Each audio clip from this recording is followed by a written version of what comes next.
बिंदु एक पर ही कोण यदि दो बन रहे हैं। शीर्ष बिंदु एक पर ही कोण यदि दो बन रहे हैं। भुजा भी अपनी एक उभयनिष्ठ यदि दोनों ही रख रहे हैं। भुजा भी अपनी एक उभयनिष्ठ दोनों ही रख रहे हैं। दो भुजाएं दोनों कोणों में उभयनिष्ठ जो नहीं है। दो भुजाएं दोनों कोणों में उभयनिष्ठ जो नहीं है।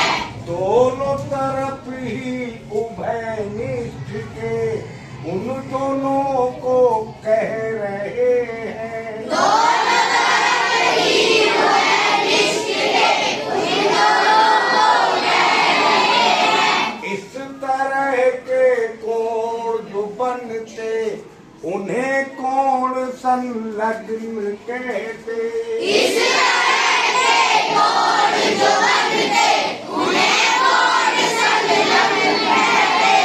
पूर्ण यदि उपरोक्त तीनों शर्तों को ही कर रहे हैं। पूर्ण यदि उपरोक्त तीनों शर्तों को ही कर रहे हैं। भुजाएं दोनों गैर उभयनिष्ठ दिशाएं यदि विपरीत रखती। भुजाएं दोनों गैर उभयनिष्ठ दिशाएं यदि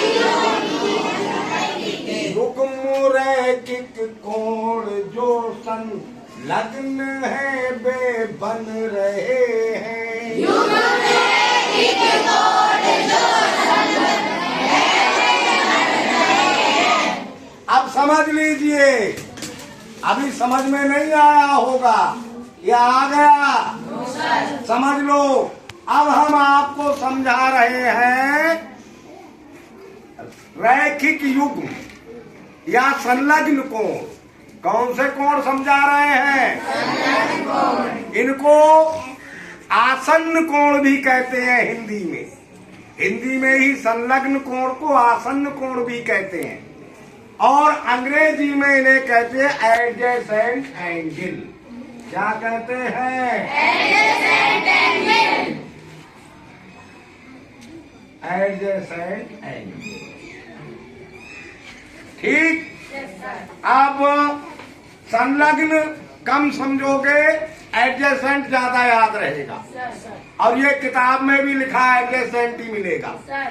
तो अब एडजेसेंट एंगल समझ लीजिए। तीन शर्तें हैं। तीन शर्तें अगर कोई जोड़ा कोणों का पूरी करता है तो वो जोड़ा एडजेसेंट एंगल का जोड़ा है। कॉम्प्लीमेंट्री और सप्लीमेंट्री एंगल का जोड़ा समझा दिया है ना। अब जोड़े वाले कोण समझाएंगे हम आपको। एक प्रकार के जोड़े के कोण हमने समझा दिए, कॉम्प्लीमेंट्री सप्लीमेंट्री। अब समझ लीजिए एडजेसेंट एंगल का जोड़ा। पहली शर्त क्या है?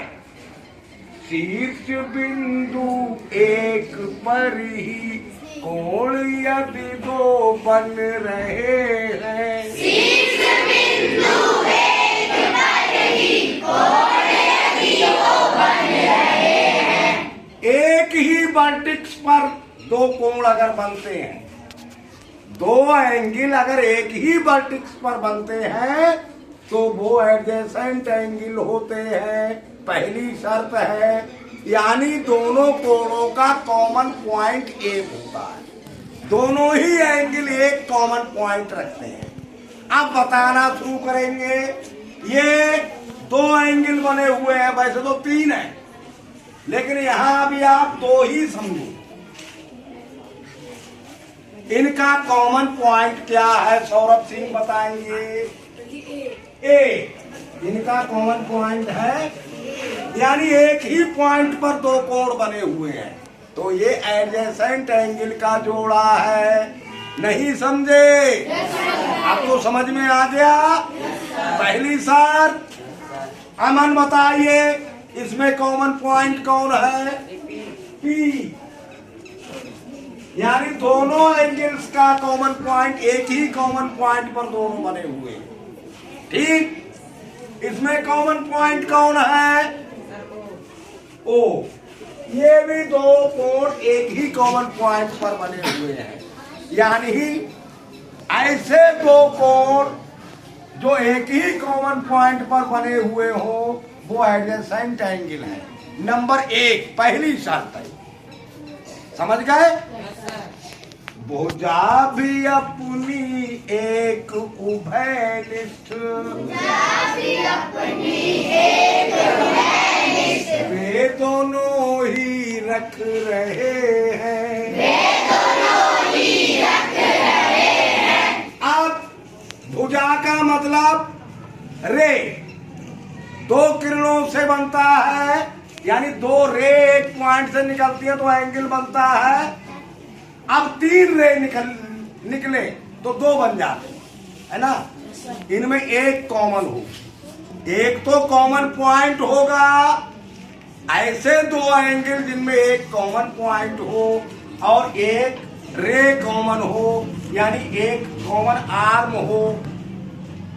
अब बताइए पांडे जी, इस एंगल में कॉमन आर्म कौन सी है? आर्म एक नाम से नहीं होती। कॉमन आर्म, जो दोनों में कॉमन का मतलब नहीं जानते। ए बी कहाँ है कॉमन? ए बी तो एक ही एंगल की है, दूसरे में भी ए बी कहाँ है? जो दोनों एंगल में कॉमन हो वो साइड बताओ, वो आर्म बताओ। एफ तो इसमें है ही नहीं। ए बी कॉमन कहाँ है? इस एंगल में तो है